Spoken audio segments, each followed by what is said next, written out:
2.0 will be implemented with a total financial clean air.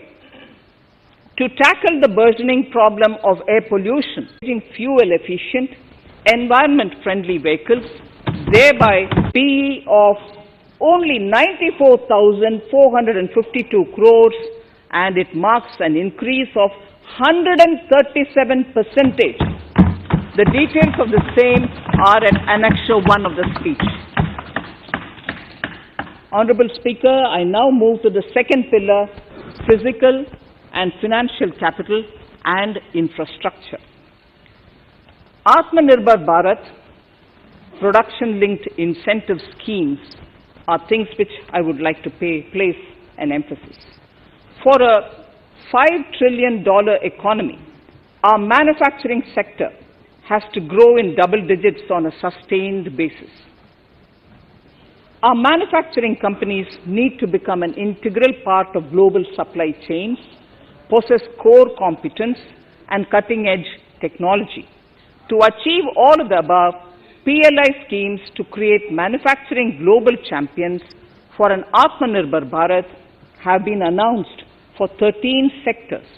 For this, the government has committed nearly 1.97 lakh crores over 5 years starting this financial year. This initiative will help bring scale and size in key sectors, create and nurture global champions, and provide jobs to our youth. Textiles. To enable the textile industry to become globally competitive, attract large investments, and boost employment generation, a scheme of Mega Investment Textiles Park will be launched in addition to the PLI schemes. This will create world-class infrastructure with plug-and-play facilities to create global champions in exports. 7 textile parks will be established over 3 years. Infrastructure.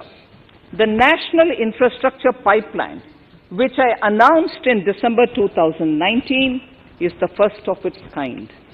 Whole of government exercise ever undertaken by Government of India. The NIP was launched with 6,835 projects. The project pipeline has now expanded to 7,400 projects. Around 217 projects worth rupees 1.10 lakh crores under some key infrastructure ministries have been completed. The NIP is a specific target which this government is committed to achieving over the coming years. It will require major increase in funding from both the government and the financial sector. In this budget, I propose to take concrete steps to do this in 3 ways. Firstly, by creating the institutional structures.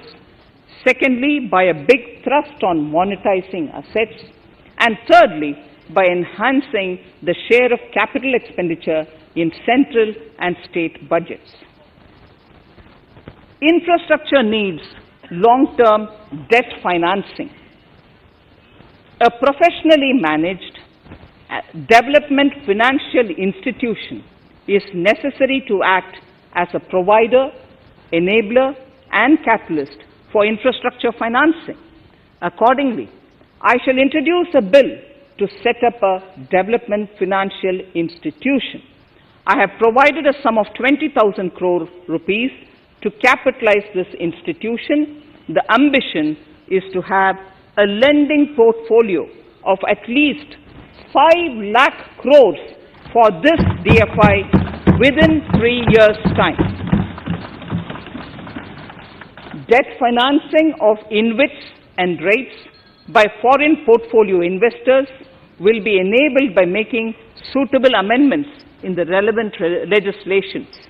This will further ease access of finance to InvITs and REITs, thus augmenting funds for infrastructure and real estate sectors. Asset monetization. Monetizing operating public infrastructure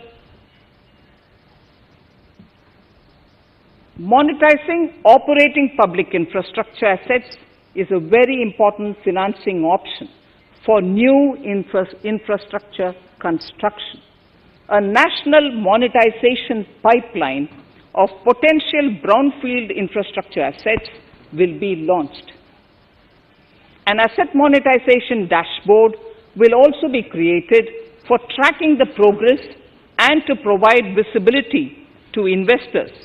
Some important measures in the direction of monetization are National Highways Authority of India and the PGCIL each have sponsored one InvIT that will attract international and institutional investors. 5 operational roads with an estimated enterprise value of 5,000 crores of rupees are being transferred to the NHAI InvIT. Similarly, transmission assets of value 7,000 crores will be transferred to the PGCIL InvIT. Railways will monetize dedicated freight corridor assets for operations and maintenance after commissioning. The next lot of airports will be monetized for operations and management concessions. Other core infrastructure assets that will be rolled out under the asset monetization programs are NHAI operational toll roads, 2 transmission assets of PGCL, 3 oil and gas pipelines of GAIL, Gas Authority of India Limited, IOCL and HPCL, airports, Authority of India airports in Tier 2 and 3 cities, other railway infrastructure assets, warehousing assets of CPSE, such as the Central Warehousing Corporation and NAFED, among others, and sports stadiums. Sharp increase in capital budget. In the BE 2020-21, we had provided for 4.12 lakh crores for capital expenditure.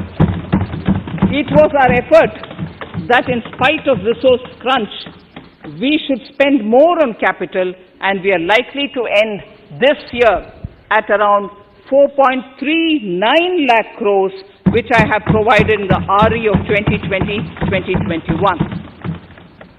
For 21-22, I propose a sharp increase in capital expenditure and thus have provided 5.54 lakh crores, which is 34.5% more than the BE of 2020-2021. Of this, I have kept a sum of more than 44मल्टीटास्कर